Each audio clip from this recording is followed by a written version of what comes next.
ఆగండి ఆగండి. సింపుల్‌గా బెండకాయ ఫ్రైని అంటుకోకుండా, జిగురు లేకుండా ఎలా చేయాలో ఒకసారి చూసేయండి.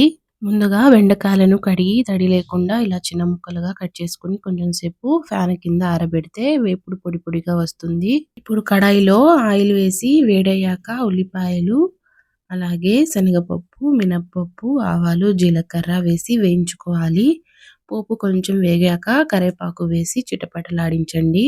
ఇప్పుడు కట్ చేసిన బెండకాయ ముక్కల్ని వేసి మంటని మీడియం ఫ్లేమ్‌లో ఉంచి వేయించుకోవాలి. ముక్కలు కాస్త వేగాక కొంచెం పసుపు, అలాగే సరిపడంత ఉప్పు వేసి కలిపి మూత పెట్టి 5 మినిట్స్ కుక్ చేసుకోవాలి. 5 మినిట్స్ తర్వాత మూత తీసేయండి. ఇంకా పెట్టనవసరం లేదు. ముక్కలు 80% వేగాక వెల్లుల్లి దంచుకొని వేసుకోండి.